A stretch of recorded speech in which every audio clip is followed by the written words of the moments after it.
Duke and Duchess of Sussex have released a statement saying, "We intend to step back as senior members." The thing that Meghan was most thrilled about getting the cover of a few years ago when she got engaged to Harry, which went down very badly with the palace at the time. There was a time when Meghan Markle's words made headlines.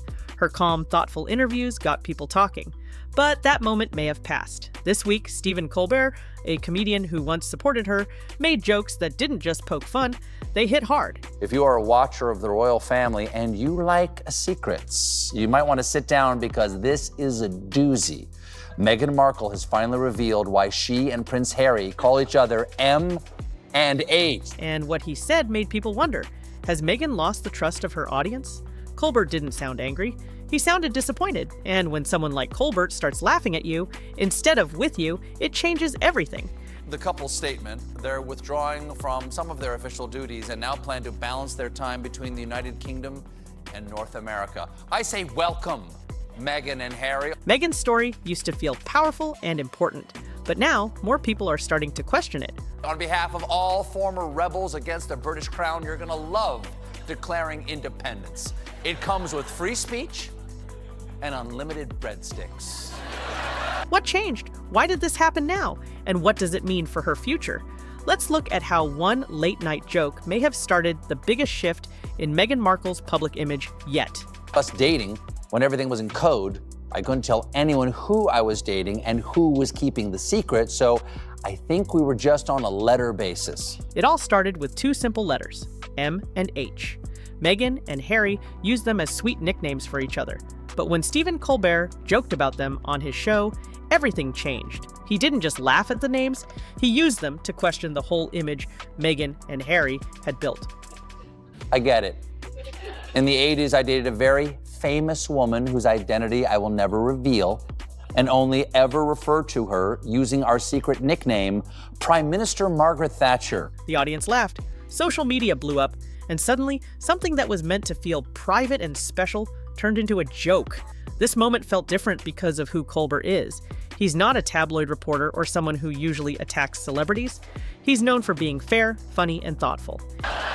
A mystery for the ages. Now, we all have our theories, of course. Here's mine.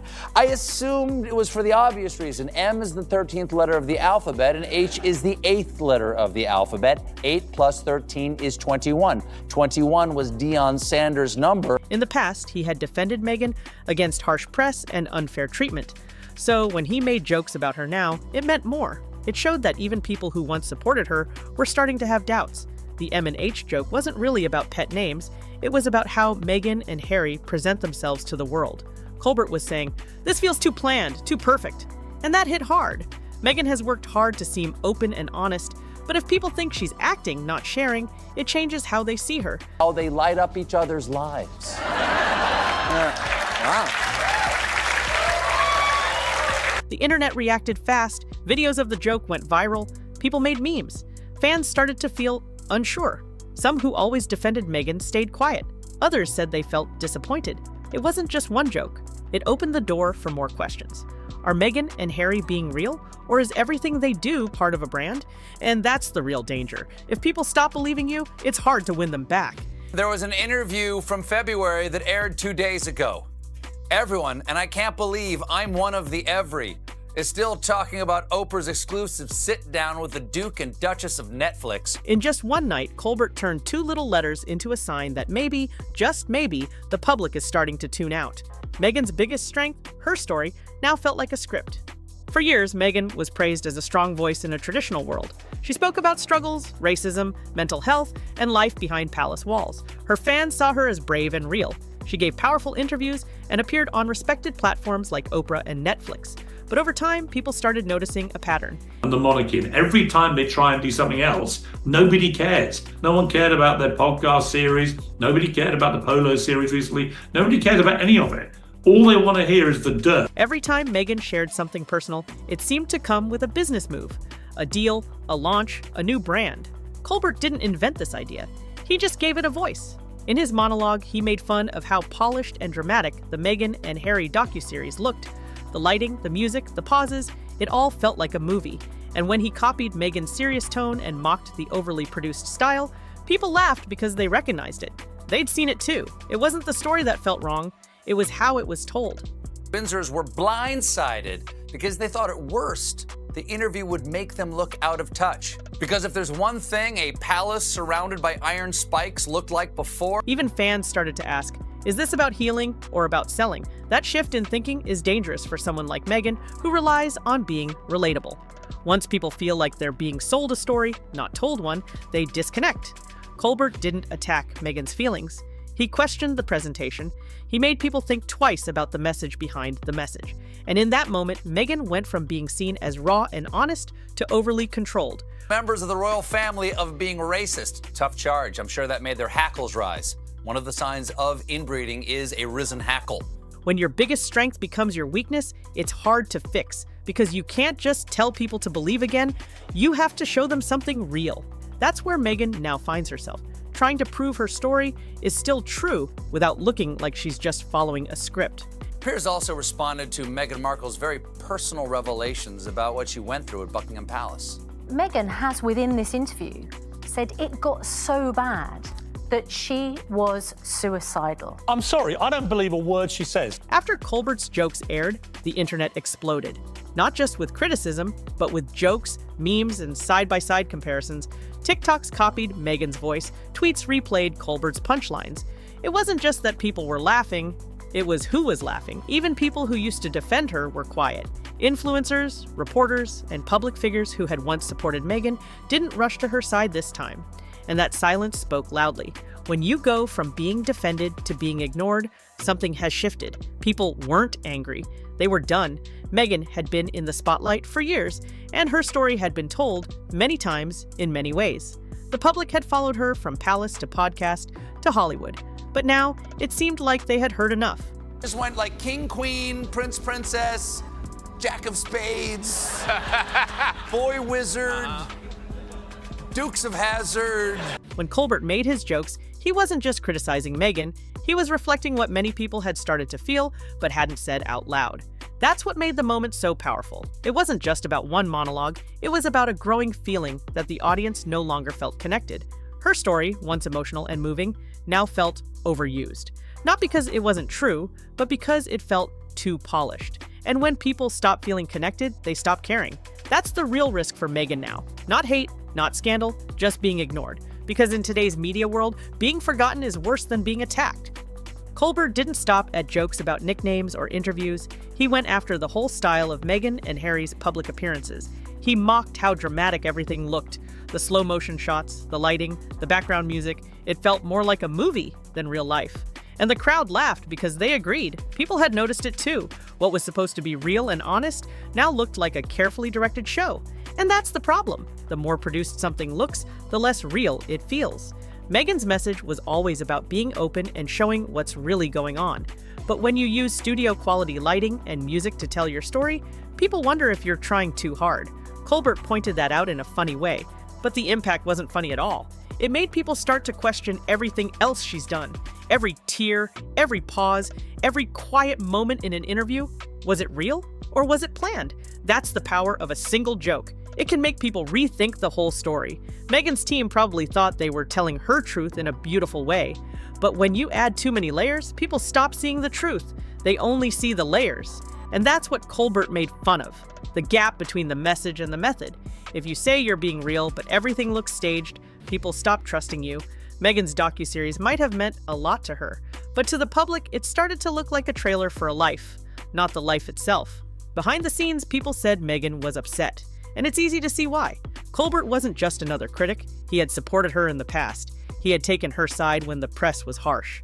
So for him to turn around and make fun of her now, that hurt. But even more painful was what it showed, that her image was already falling apart. Meghan had big plans, a podcast, a Netflix deal, a lifestyle brand, but one by one, they didn't work out. Spotify dropped her show. Her children's show on Netflix was canceled before it began. Her new brand didn't catch fire. The momentum was fading, and Colbert's jokes didn't cause that. They exposed it. Her team didn't respond right away. There was no big statement or interview to explain. And in a world where silence often means guilt, people took that silence as proof that Meghan didn't know what to do next. Her critics said she had lost control of her image, and her fans didn't know how to defend her anymore. It wasn't a crisis made by the media, it was one created by how people felt. Meghan had told her story so many times in so many ways, and now people were tired. Not angry, just tired. And when people get tired, they stop listening. Another big change was who didn't speak up. Meghan used to have a long list of celebrities who would defend her right away. Oprah, Serena Williams, Tyler Perry. But this time, no one posted, no one tweeted, no one rushed to her side. That silence said a lot. In Hollywood, silence often means people don't want to take a risk. If defending someone might hurt your own image, you stay quiet, and that's what happened here. Meghan's friends weren't turning against her. They were stepping back. Meghan had once been the center of attention, always in the biggest rooms with the biggest names. But slowly, that spotlight has moved. She's still famous, but not the same kind of famous. She's not the symbol she once was. And people are noticing. When Colbert made fun of her, it showed how much things had changed. Not just for her, but for how people see her. Her star power is still there, but it's dimmer. And when your friends stop showing up for you in public, it becomes clear. The buzz is gone. Not because of one mistake, but because the shine faded. Slowly, quietly, until it was gone. The hardest part for Meghan now is that her biggest strength has become a weakness. She used to be known for sharing her truth, for being vulnerable. That was her message: honesty, emotion, realness. But when that vulnerability started showing up in glossy interviews and expensive productions, people stopped believing it. It started to look more like a brand than a feeling. Meghan talked about hard things: mental health, racism, family struggles. But when those stories were followed by podcast deals, TV shows, and lifestyle products, people started connecting the dots. Was this about healing or selling? Every story came with a brand. Every tear came with a new project. And slowly, the public stopped seeing her as relatable. They saw her as strategic. Colbert's joke about this wasn't cruel. It was honest. And that honesty hit home for millions of people watching. Because it's not just about what you say, it's how you say it. And if it looks too perfect, too polished, too planned, people stop trusting it. Meghan's story hasn't changed, but the way it's told has.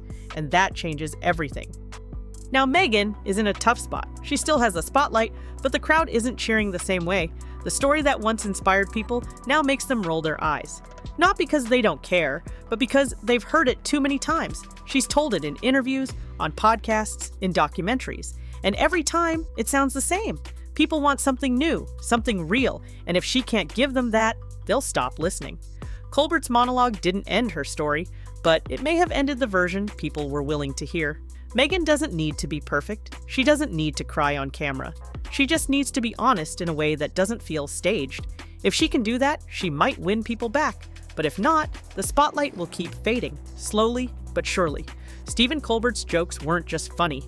They were a signal, a sign that Meghan Markle's image, once powerful and respected, is slipping. Not because she did something wrong, but because people no longer feel connected to her message. They're tired of the same story told the same way. Too polished, too controlled, too perfect. And in a world where people crave real emotions and messy truths, perfection doesn't sell. Honesty does. If Meghan wants to stay in the spotlight, she has to change how she shares her story. No more glossy production, no more planned pauses. Just talk, like a real person, because that's what people are looking for, not a brand, a human. Colbert didn't ruin Meghan's brand. He revealed its weak spots. And now it's up to her to decide what comes next. Drop a comment if you think she can bounce back, or if you think the public has already moved on.